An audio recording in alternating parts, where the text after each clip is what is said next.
So next, we have here the trading style. Sa trading style, we have, according to what I put in here, meron tayong apat, right? These are the most common. The trading style, we have the first, scalping, second, day trading, third, swing trading, and fourth, position trading. And sa trading style, you have to understand yourself because it will give us an edge kung saan ba tayo komportable. Okay? Kasi hindi lahat ng tao pwede sa scalping, hindi lahat ng tao pwede sa day trading, at hindi lahat ng tao pwede sa swing trading.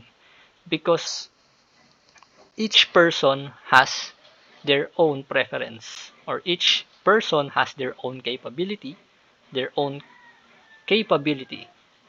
right? So ngayon, hindi pwedeng scalper ka tapos bigla kang mag-switch sa position trading. Although pwede naman siya, but there could be some disadvantages to you, right? Kumbaga kasi, if hindi ka sanay, then most likely, ang mangyayari is, pwede siyang maka-apekto sa trades mo. In what way? Well, let's say scalping ka or scalper ka, and then nag-swing trade ka. Scalper ka for a reason, and that reason is because you wanted to finish your trade within an hour or minutes, right? But nag-switch ka sa swing trading, which takes from days to weeks bago mo ma-realize yung profit or loss, right? Bago mo ma-close yung position. So ngayon, ang nangyayari, of course, is babad ka ngayon sa, or every galaw ng price, every oras, tumitingin ka sa position mo. Kasi nga, habang tumatagal, nasisira yung psychology mo because you cannot handle yung tagal nung pag-open ng position. Right? So, ang tendency, nagkakaroon ng micromanagement, right? Or, let's say, isang candlestick lang, nagkaroon lang ng isang pulang candlestick, nakalong ka, right? Or you wanted to buy, and then, nagkaroon ng pulang candlestick, isa. So, ang tendency is, pwedeng masira yung psychology mo kasi pwedeng mag-arise yung emotions within you. Because you are thinking na pwedeng ang mangyari is bumaliktad siya. Right? So ngayon, nasisira yung psychological aspect natin. Right? Kasi nga, hindi tayo sanay on that particular style.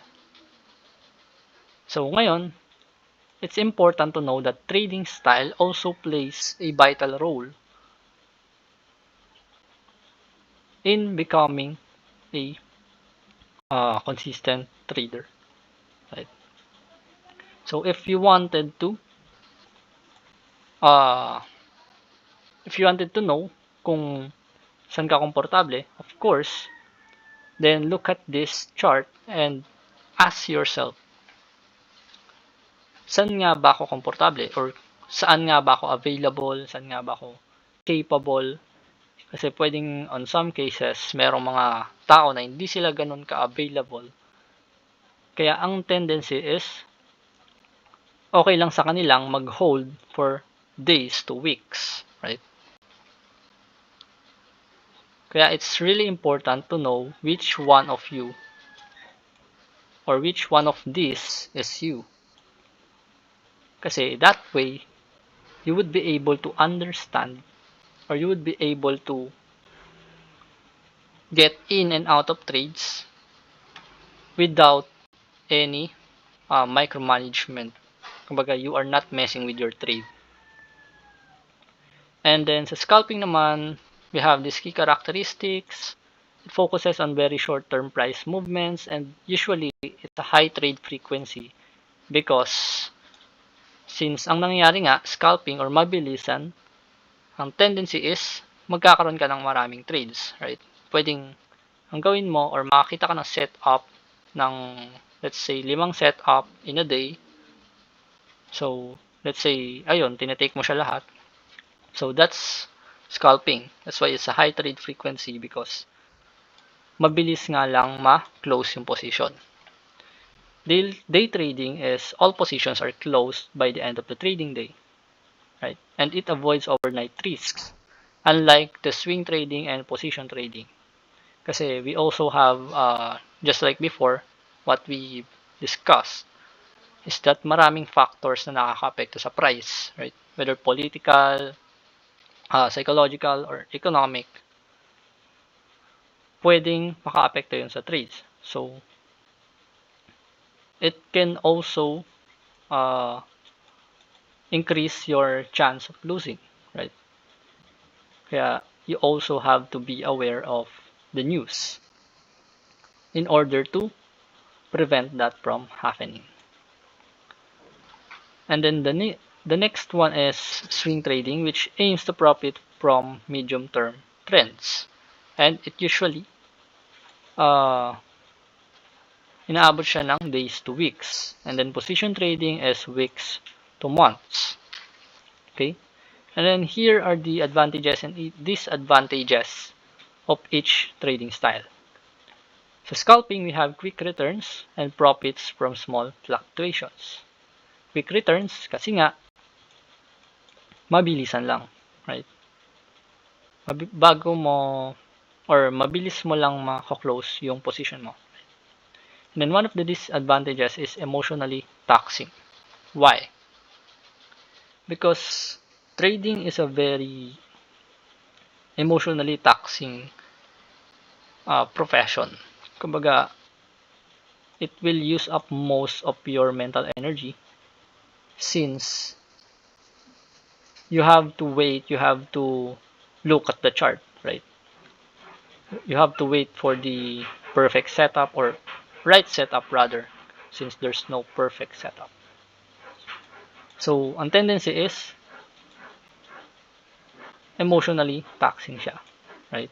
Or nakakapagod siya emotionally and physically. And it also has high transaction cost, it requires focus. And then si day trading naman, no overnight risk, and its profit is from daily volatility. Well, the disadvantage lang is it probably requires constant monitoring. Although meron naman tayong techniques or ways in order to prevent that. And yeah, we will discuss it in the next following videos. And then the swing trading naman balances time commitment and returns because it captures larger moves, but it is vulnerable to overnight and weekend market gaps, right? Especially sa forex and stocks, right? Merong mga gaps. Unlike sa crypto na 24/7 open yung market. So, doon pa lang is medyo disadvantageous para sa atin. Or para sa swing traders, right? And then, sa position trading naman is, yeah, lower stress since somehow lower stress siya in a sense na you don't have to constantly watch for your trade or monitor your trade considering na you are okay with letting it play out for yourself, right? But the disadvantage lang is medyo ironic because it requires more patience in taking profit, right?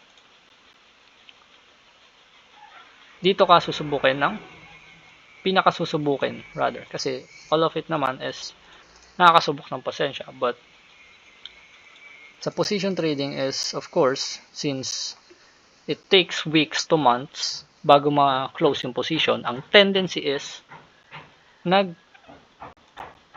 kailangan mong habaan yung pasensya mo, right? So that's it for trading style.